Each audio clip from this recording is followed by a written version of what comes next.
සඳමන්තලාව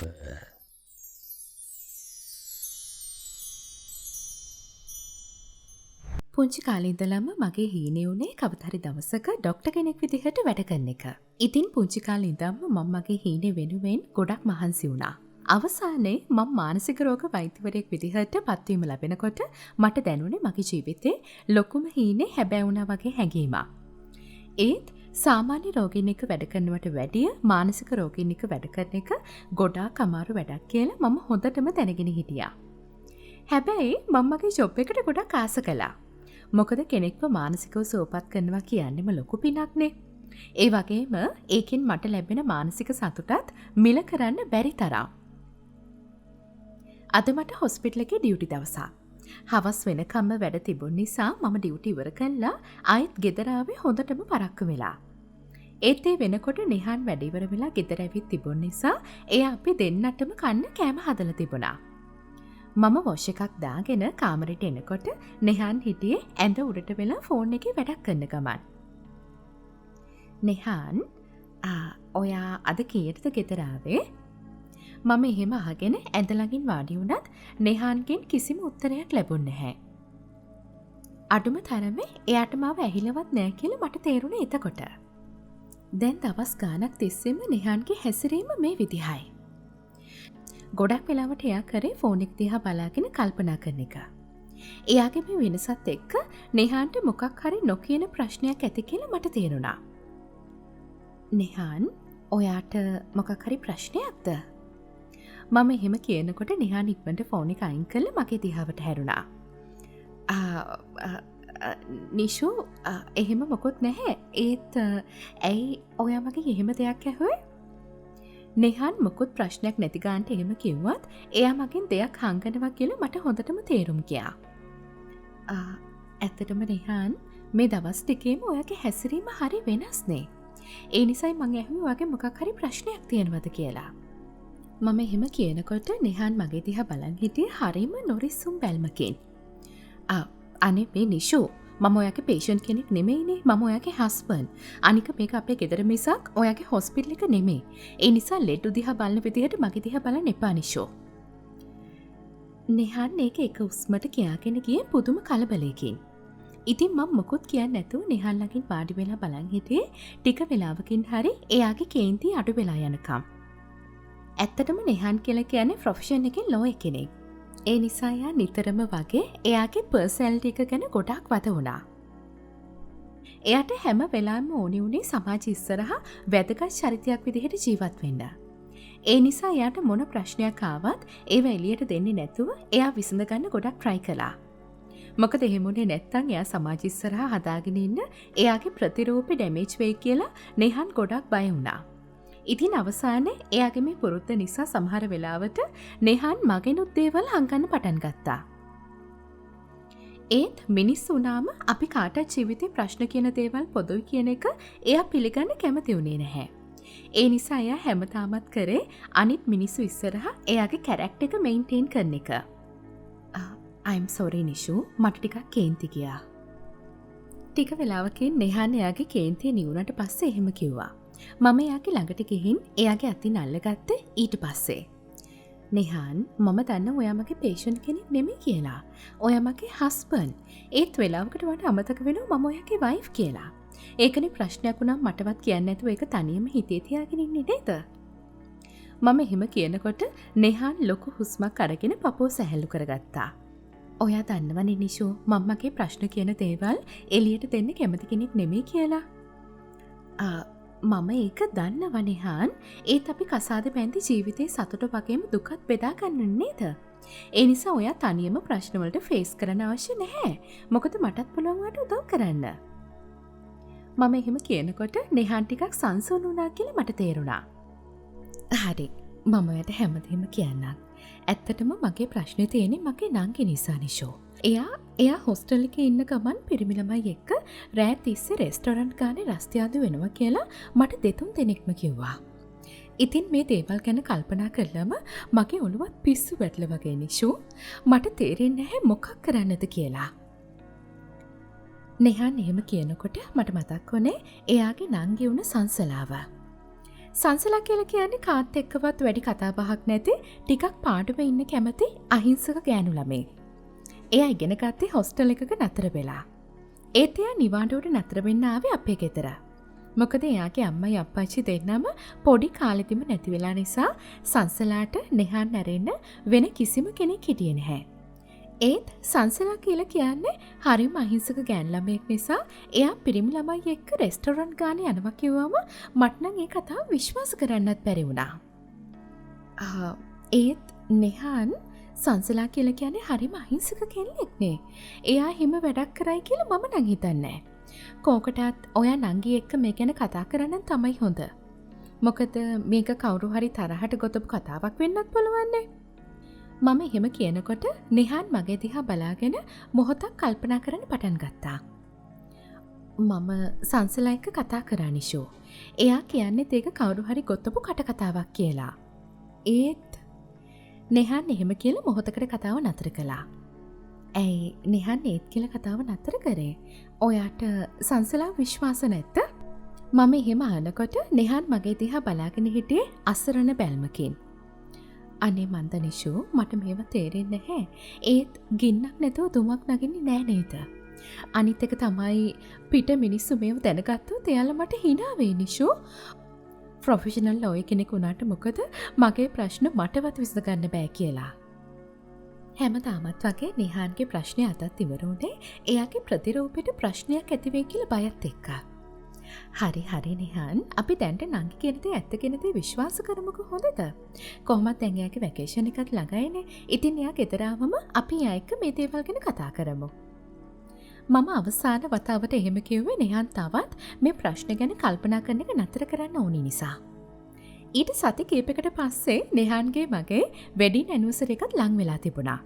නංගිත් vacation එකට ගෙදර එන්න නිසා යාළුවොත් එක්ක පොඩි පාටි එකක් ඕගනයිස් කරමු කියලා මම නෙහාන්ට කිව්වා. මොකද ඒකෙන් එයාගේ හිතටත් සහනයක් දැනෙයි කියලා මට හිතුණා. ඉතින් නෙහාන්ගේ වගේම මගේ යාළුවෝ කීප දෙනෙක්ටත් ඉන්වයිට් කරලා අපි ගෙදරම පොඩි පාටි එකක් ඇරේන්ජ් කළා.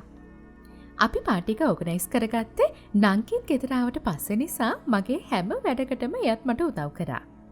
අපි දෙන්න එකතු වෙලා නෙහාන් ඕඩර් කරලා තිබුණු මිනි පේස්ට්‍රීස්, ෆෘට්ස්, ස්නැක්ස් වගේ කෑම ජාති ඔක්කොම පිළිවෙලකට ටේබල් එකේ තියාගත්තා. ඒ අතරේ කලින් දවසේ මම බේක් කරගත්ත කේක් එකයි ස්වීට් අයිටම්ස් ටිකයි අපි ලස්සනට ඇරේන්ජ් කරගත්තා. ඒ වැඩත් එක්ක කාලෙකට පස්සේ සංසලත් ගොඩාක් සතුටින් ඉන්නවා කියලා මට තේරුණා. ඒත් පාටි එක වෙලාවෙ නම් එයා පැත්තකට වෙලා හිටියා මිස අනිත් අයත් එක්ක වැඩිපුර කතාවට ගියේ නෑ. ඒත් ඉතින් සංසලා චූටි කාලේ ඉඳන්ම තනියෙන් ඉන්න කැමති කෙනෙක් නිසා මං ඒ ගැන වැඩි හිතන්න ගියේ නැහැ. පාටි එක ඉවර වෙලා හැමෝම ගෙදර ගියත් නෙහාන්ගේ යාළුවෙක් වුණ වරුන් එදාට විතරක් අපේ ගෙදර නතර වුණා. මොකද වරුන් ටිකක් වැඩිපුර ඩ්‍රින්ක්ස් අරගෙන තිබුණ නිසා එයා තනියම වාහනේ ඩ්‍රයිව් කරගෙන යන එක සේෆ් මදි කියලා අපිට හිතුණා. මම වරුන්ට නිදාගන්න පහළ තට්ටුවේ විසිටර්ස් රූම් එක රෙඩි කරලා දීලා නෙහාන් එක්ක අපේ රූම් එකට ආවා. ඒ වෙනකොට සංසලා නම් හිටියේ තද නිින්දේ. ඇඳට වැටුණු ගමන්ම මටත් නිින්ද ගියේ පාටි එකේ වැඩත් එක්ක ඇඟට දැන්නු මහන්සිය නිසා. පහුවදා උදේ මම ඇහැරුණේ පහළ තට්ටුව පැත්තේ නැහුණ නෙහාන්ගේ සත්තෙත් එක්ක. එයා කොයි තරම් හයියෙන් කෑ ගැහුවද කිව්වොත් මම ඇඳෙන් නැගිට්ටේ ගැස්සෙලා වගේ. කලබලේ නිසා වෙච්ච දේ මොකද්ද කියලාවත් මට එකපාරට හිතාගන්න බැරි වුණා. මම ඉක්මනට නයිට් ඩ්‍රෙස් එක උඩින් ඕවර්කෝට් එක දාගෙන පහළ තට්ටුවට දුවගෙන ආවේ ඒ නිසා. ඒ වෙනකොටත් නෙහාන් හිටියේ තරහින් වේවුලන ගමන්. එයා වරුන් දිහා බලාගෙන කෑ ගැහුවේ පිස්සුවෙන් වගේ. නෙහාන් ඇයි මේ කෑ ගහන්නේ? මොකද සිද්ධ වුනේ? මං එහෙම අහනකොට නෙහාන් කෙලින්ම බැලුවේ වරුන්ගේ රූම් එක දිහා. එතකොට තමයි මම දැක්කේ නෙහාන්ට මේ තරම් කේන්ති ගන්න තරම් සිද්ධ වෙලා තියෙන්නේ මොකක්ද කියලා.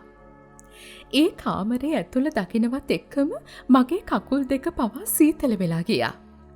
ඒ කාමරේ ඇතුලේ වරුන් එක්ක හිටියේ වෙන කවුරුත් නෙමෙයි. ඒ සංසලා. එයා හිටියේ ඇඳට ගුලි වෙලා බෙඩ් ෂීට් එක පපුවට තුරුල් කරගත්ත ගමන්. දෙයනේ ඒ කියන්නේ ඊරේ සංසලා ඉඳලා තියෙන වරුන් එක්ක මම එහෙම හිතනකොටත් මට දැනුනේ මගේ හුස්මත් හිර වෙනවා වගේ හැඟීමක්. දෙයනේ ඒත් සංසලා කොහොමද එහෙම දෙයක් කරේ? මට කිසිම දෙයක් හරියට හිතාගන්න බැරි වුණා. මං එහෙමම බැලුවේ මගේ ළඟ හිටපු නෙහන් දිහා. ඒත් එයාගේ ඇස් තිබුණේ තාමත් වරුන් ළඟ. ෂිට්, උඹ මගේ යාළුවෙක් කියන්නත් මට ලැජ්ජයි වරුන්. උඹ කොහොමද මට මෙහෙම දෙයක් කරේ? එතකොට තමුන් මගේ එක කුස උපන් සහෝදරිද කියලා මට දැන් සැකයි සංසලා. නෙහාන් වරුන් දිහා බලාගෙන පටන් ගත්ත කතාව නතර කරේ සංසලා ළඟින්. දෙන්නම නෙහාන් දිහා බලාගෙන හිටියේ ලොකු වරදකාරී හැඟීමකින්. ටික වෙලාවකින් වරුන් මොකුත්ම කියන්නේ නැතුව කාමරෙන් එළියට ආවේ බිම බලාගත්ත ගමන්. එයාට නෙහාන් එක්ක හරියට කතා කරන්නවත් හයියක් තිබුණ නෑ කියලා මට තේරුණා. I'm sorry නිෂෝ. වරුන් ඇහෙන නෑහෙන ගානට එහෙම කියලා ගෙදරින් යන්න ගියේ නෙහාන්ගේ මූණ දිහාවත් බලන්නේ නැතුව. ඒ වෙනකොටත් මම හිටියේ හරියට ගල් ගැහිලා වගේ. නෙහාන් කේන්තියෙන් පුපුර කාමරෙන් එළියට එන අතරේ මාත් එයාගේ පස්සෙන් ආවේ කේන්තිය නිසා නෙහාන් මොකක් කරයිද කරගනීද කියන සැකෙන්. ඒත් එක්කම සංසලත් කාමරෙන් එළියට ඇවිත් අපේ පස්සෙන් එන හැටි මම දැක්කා. අනේ අයියේ මම සංසලා මොකක් හරි කියන්න කට හැදුව විතරයි. මම මොකොත් හිතන්නත් කලින් නෙහාන්ගේ අත සංසලාගේ කම්මුල හරහා ගියේ අකුණක් ගැහුවා වගේ. ඒ කම්මුල් පාරේ සැරට සංසලාගේ මූණ රතු පාට වෙලා. අයියා, අදින් පස්සේ තමුන්ට මේ අයියලා නෑ සංසලා. මට දැන් ඔබ මැරුණ කෙනෙක් වෙලා ඉවරයි. ඉතින් තවත් මගේ ඇස් දෙකට පේන්නේ නැතුව මෙතනින් ඵලයන් යන්න. නෙහාන් එහෙම කියනකොට සංසලා කෙලින්ම බැලුවේ මගේ දිහා. ඒ බැල්මත් එක්ක මට දැනුනේ පුදුම අසරණකමක්. ඒත් මට එයා වෙනුවෙන් වචනයක්වත් කතා කරන්නවත් නෙහාන්ගේ ඉඩක් තිබුණේ නෑ. මොකද නෙහාන් හිටියේ ඒ තරමටම සංසලා ගැන කේන්තියෙන්. එයා කොයි තරම් නෙහාන් ඉස්සරහ වැඳ වැටුණත් නෙහාන්ට සංසලා ගැන දශමකින්වත් දුකක් දැනුන්නේ නෑ. අවසානයේ එයා ඇඳුම් ටිකත් අරගෙන ගෙදරින් එළියට බැස්සේ අසරණියෙක් ගානට. හිතේ තිබුණු වේදනාව නිසා මම එදා වැඩටවත් යන්නේ නැතුව ගෙදර නතර වුණා. පහුවදා වැඩට ගිහිල්ලත් මගේ හිත තිබුණේ කෙලින්ම සංසලා ළඟ.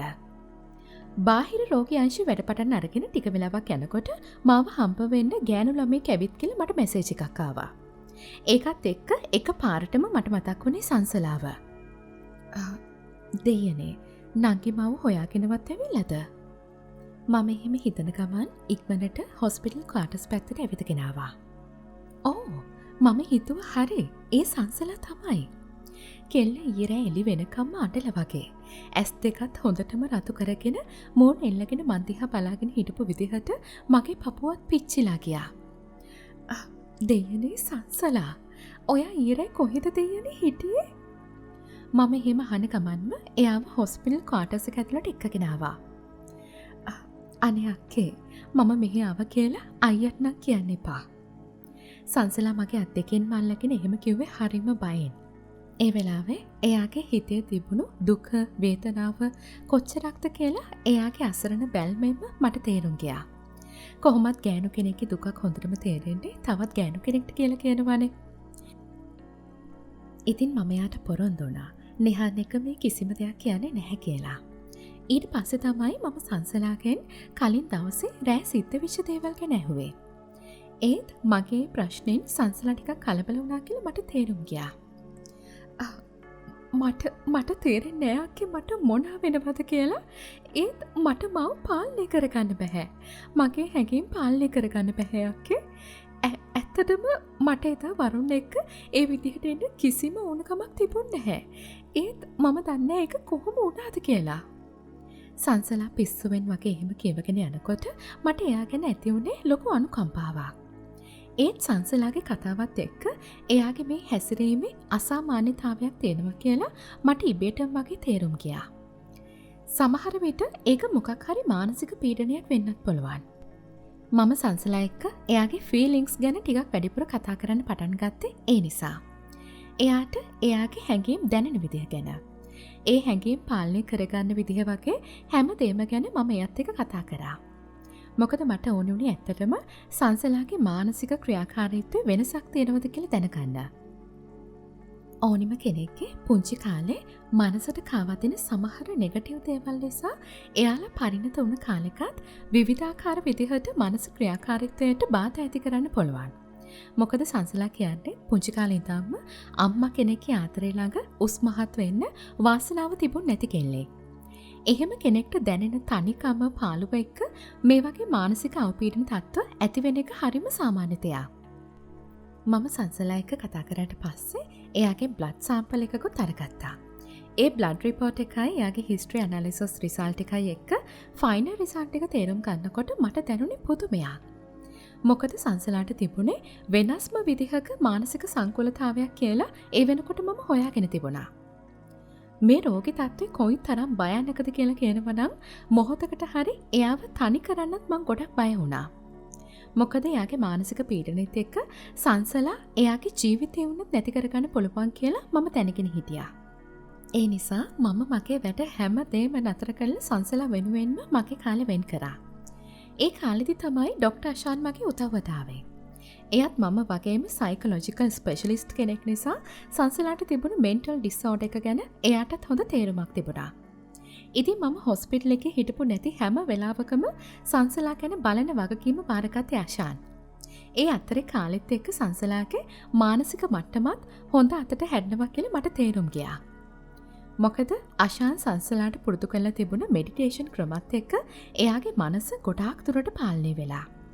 ඒ වගේම කිසිම කෙනෙක් එක්ක වැඩි කතාබහට නොයන සංසලා අෂාන් එක්ක ඒ විදිහට සමීප වෙලා ඉන්නවා දැක්කම මට දැනෙන්නේ පුදුමයක්. මේ විදිහට අෂාන්ගේ උදව්වත් එක්ක මම සංසලාගේ ඩිසෝඩර් එක ගොඩාක් දුරට පාලනය කරා. ඒත් මම අඩුම තරමේ නෙහාන්ටවත් මේ දේවල් ගැන කියන්න ගියේ නැහැ. මොකද නෙහාන් මාව විශ්වාස කරයිද නැද්ද කියන එක ගැන මට තිබුණේ ලොකු සැකයක්. ওই විදිහට මාස ගාණක්ම මම සංසලා ළඟ තියාගෙන එයාගේ මානසික ප්‍රතිකාර කරගෙන ගියා. ඒ අතරේ මම නිවාඩුවට ගෙදර නතර වුණ දවස්වලටත් සංසලාගේ ට්‍රීට්මන්ට් ටික අෂාන් අතින් හරියටම සිද්ධ වුණා. කාලෙත් එක්ක අෂාන් නිසා මගේ වැඩෙත් ලේසි වුණා වගේම සංසලත් අෂේන්ට ගොඩාක් ලං වෙලා කියලා මට තේරුණා. ඔය අතරේ දවසක් මම පුරුදු විදිහටම උදේම වැඩට ඇවිත් සංසලාගේ කෑම එක දෙන්න ක්වාටර්ස් එකට ආවා. මම සංසලා අතට කෑම එක දීලා ආයෙත් එන්න හැරෙන අතරෙම එක පාරටම මගේ හුස්ම පවා හිර වෙලා ගියේ මගේ ඉස්සරහින් හිටපු රූපේ දැක්කට පස්සේ. මොකද එතන හිටියේ වෙන කවුරුත් නෙමෙයි නෙහාන්. දෙයනේ නෙහාන් ඔයා ඒත් එක්කම සංසලත් බය වෙලා වගේ මගේ පැත්තට හැරුණා. ඒත් මම හිටියේ වචනයක්වත් කතා කරගන්න බැරුව ගොළු වෙලා. නිෂු ඔයා සංසලා මෙහෙ තියාගෙන ඉන්නේ ඇයි? ඒ කියන්නේ ඔයා මෙච්චර දවසක් මාව රවට්ටලා? ඕ ගෝඩ් ඒකත් මේ කොහෙවත් යන පහත් කෙල්ලෙක් නිසා? නෙහාන්නේ අන්තිම වචන ටික කිව්වේ සංසලා දිහා කේන්තියෙන් බලන ගමන්. එතකොටම සංසලත් අසරණ වෙලා වගේ මගේ මුණ දිහා බැලුවේ ලොකු වේදනාවකින්. මම සංසලාව රූම් එකට යවලා නෙහාන් එක්ක ක්වාටර්ස් එක ඇතුළට ඇවිත් වාඩි වුණා. ඒ වෙලාවේ එතන හිටියේ අපි දෙන විතරක් නිසා මට ඕනි දෙයක් නිදහසේ කතා කරන්න පුළුවන් වුණා. ඊට පස්සේ තමයි මම ඇත්තටම සංසලාගේ මානසික තත්ත්වය ගැන නෙහාන් එක්ක කතා කරන්න පටන් ගත්තේ. නෙහාන්, ඔයා සංසලාව තේරුම් අරගෙන ඉන්නේ වැරදි විදිහට. එයා ඔයාගේ යාළුවා එක්ක කරේ වැරැද්දක් තමයි. ඒත් ඔයා දන්නවද ඒකට ලොකු හේතුවක් තිබුණා කියලා? මම එහෙම අහනකොට නෙහාන් මගේ දිහා බලාගෙන හිටියේ මම කියන්න යන දේ මොකක්ද කියලා එයාට හිතාගන්න බැරුව වගේ. නෙහාන්, සංසලා කියලා කියන්නේ නිම්ෆෝමේනියා තියෙන පේෂන්ට් කෙනෙක්. මම එහෙම කියනකොට නෙහාන් මොහොතක් මගේ දිහා බලාගෙන කල්පනා කරන හැටි මම දැක්කා. ඒ කිව්වේ නිෂු මට තේරුන්නේ නැහැ. මොකද්ද නිම්ෆෝමේනියා කියලා කියන්නේ? නෙහාන් එහෙම ඇහුවේ හරිම කුතුහලෙන්. ඊට පස්සේ තමයි මම නෙහාන්ට ඒ ගැන පැහැදිලි කරන්න පටන් ගත්තේ. නෙහාන්, නිම්ෆෝමේනියා කියලා කියන්නේ uncontrollable sexual feelings ඇති වෙන එක. ඒකට හේතුව තමයි සංසලාගේ ඇඟෙන් සාමාන්‍ය ගෑනු කෙනෙක්ගෙන් රිලීස් වෙන හෝමෝන ප්‍රමාණය වගේ 10 ගුණයක් වැඩිපුර හෝමෝන ප්‍රමාණයක් රිලීස් වෙන එක. ඉතින් ඇත්තට මේක සංසලාගේ වැරැද්දක් නෙමෙයි. මොකද මේ වගේ තත්වයකදී Tamanට Tamanවත් පාලනය කරගන්න බැරි වෙනවා. මම එහෙම කියනකොට නෙහාන් මගේ දිහා බලාගෙන හිටියේ හුස්මක්වත් ගන්නෙ නැතුව. අනිත් එක තමයි නෙහාන් ඒ වෙලාවට සංසලාට ඕනි වෙන්නේ කොහොම හරි එයාගේ ඇඟ ඉල්ලන දේ සම්පූර්ණ කරලා දෙන්න. ඊට පස්සේ එයා පියවි සිහියට આવම තමයි යට තේරෙන්නේ Tamanගේ අතින් ලොකු වැරැද්දක් වුණා කියලා. ඒ වෙලාවට නිම්ෆෝමේනියා පේෂන්ට් කෙනෙක් හිත ඇතුලෙන් Taman ගැනම ගොඩක් දුකක් වගේම පිළිකුලක් ඇති වෙනවා. ඒ නිසා එයාලට ડિප්‍රෙෂන් වුණත් හැදෙන්න පුළුවන්. ඒ කතාවත් එක්ක නෙහාන් හිටියේ පුදුමෙනුත් පුදුම වෙලා. මේ එතකොට මේ නීෆෝමේනියා වලට තියෙන බෙහෙත මොකක්ද නිෂෝ? අනේ අපිට යව හොඳ කරගන්න පුළුවන් නේද? නෙහාන් එහෙම ඇහුවේ හරි අහිංසක බලාපොරොත්තුවක් හිතේ තියාගෙන. ඒ තකමැත්තෙන් මට සිද්ධ වුණේ එයාගේ තවත් හිත රිදෙන විදිහේ උත්තරයක් දෙන්න. අවාසනාවට නිම්ෆෝමේනියා වලට තාම ස්ථීර බෙහෙතක් නෑ නෙහාන්. ඒත් අපිට පුළුවන් ඇන්ටි ඇන්ඩ්‍රොජන් එහෙම නැත්නම් අපි මේකට කියන්නේ ඇන්ටි සයිකොටික්ස් වගේ බෙහෙත් වලින් ටිකක් දුරට මේක පාලනය කරන්න පුළුවන්.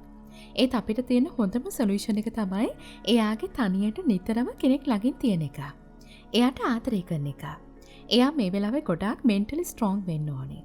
මොකද මේකට සංසලා පුංචි කාලේ ඉඳලම තනියම හැදුන වැටෙන එක අම්මා කෙනෙක්ගේ ආදරේ නොලැබීම තනිකම පාළුව වගේ දේවල් ලොකුම හේතුවක් වෙලා තියෙනවා.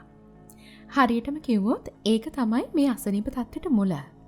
මම එහෙම කියනකොට නෙහාන් එයාගේ අත ඔළුවේ ගහගත්තේ ඇත්ත විස්තරේ මොකද්ද කියලා හරියටම තේරුම් යත්තේ. එයා Taman ගැනම ගොඩක් කම්පා වෙනවා කියලා මට තේරුම් ගියේ එයාගේ හැසිරීමත් එක්ක.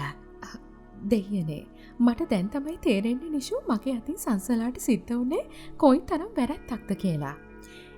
ඒත් ඇයි ඔයා මට මේ දේවල් කලින් කිව්වේ නැත්තේ? නෙහාන් මගෙන් එහෙම ඇහුවේ හරි ලොකු වේදනාවකින්. මට මේ දේවල් ඔයාට තේරුම් කරවන්නේ කොහොමද කියලා හිතාගන්න බැරි වුණා නෙහාන්. අනික සංසලා වුණත් මාව පොරොන්දු කරගත්ත එයා ගැන ඔයත් එක්ක කියන්න එපා කියලා. මම එහෙම කියනකොට නෙහාන්ගේ මුණ තවත් වේදනාවෙන් පිරලා යන විදිහ මම දැක්කා. ඇත්තටම නංගි ගොඩක් පව් නිෂෝ. එයා බය වෙන්නේ නැති මම ආයෙත් එයාට බනී කියලා. ෂිට්. ඇයි දෙයනේ මෙච්චර ළඟින් ඉඳලත් මට එයාව තේරුම් ගන්න බැරි වුණේ? ඒක අතකින් මාත් මේවට වග කියන්න ඕනි නිෂෝ. නෙහාන් එයාගේ හිතේ තිබුණු දුක අමාරුවෙන් පාලනය කරගෙන එහෙම කිව්වා.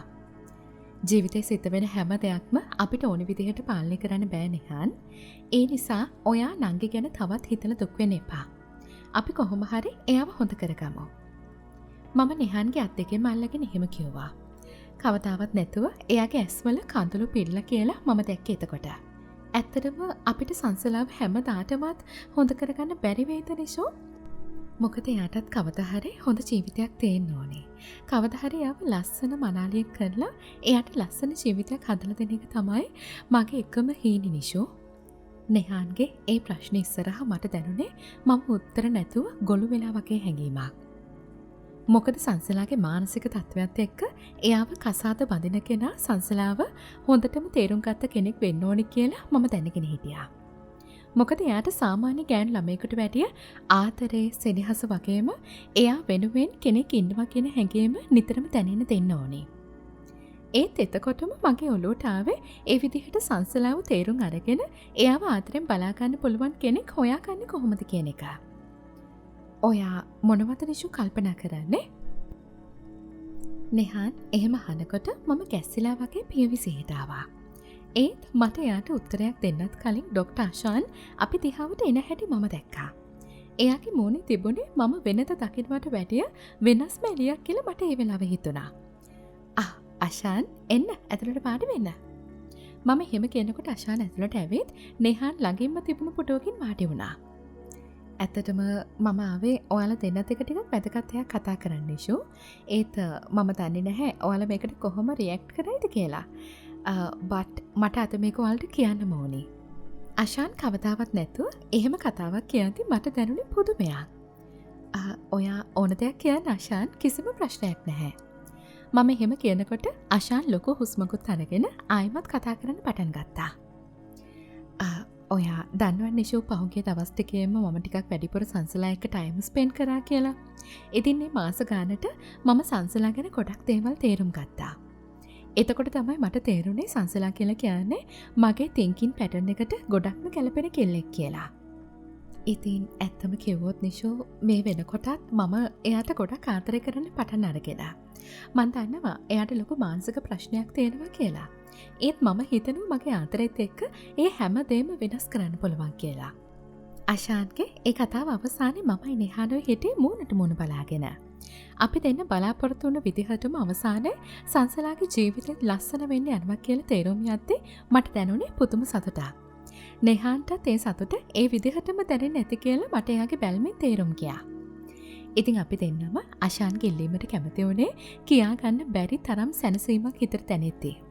නොකීවට මොකද සංසලත් මෙච්චර දවසක් අශාන්ට ආදරය කරලා කියලා අපි දැනගත් ඊට පස්සේ. කොහොම වුණත් අවසානයේ සංසලාටත් එයාව ආදරෙන් බලාගන්න පුළුවන් කෙනෙක් ලැබුණ එක අපි දෙන්නටම දැනෙන පුදුම සැනසීමක්. ඒ වගේම තව දුරටත් සංසලාට එයාගේ ජීවිතේ තනිකම කියන හැඟීම විඳින්න සිද්ධ වෙන්නේ නැති වෙයි කියලා මට හිතුණා. නෙහාරුයි මමයි වගේම දැන් අශානුත් එයාගේ ළඟින් ඉන්න නිසා සංසලාගේ ජීවිතේට ආදරෙන් නම් කිසිම අඩුවක් නැති වෙයි. ඉතින් අවසානයේ සංසලාගේ හැම ප්‍රශ්නයකම උත්තරය උනේ ආදරය කියන පුදුමාකාර හැඟීමක්. ඇත්තටම අශාන්ගේ ආදරය නිසා සංසලාට ආයම වතාවක් ජීවිතයක් ලැබුණා වගේම නෙහාන්ටයි මටයි දැනුනේත් ජීවිතේ තවත් එක ලස්සන හීනයක් හැබෑ වෙලා වගේ හැඟීමක්.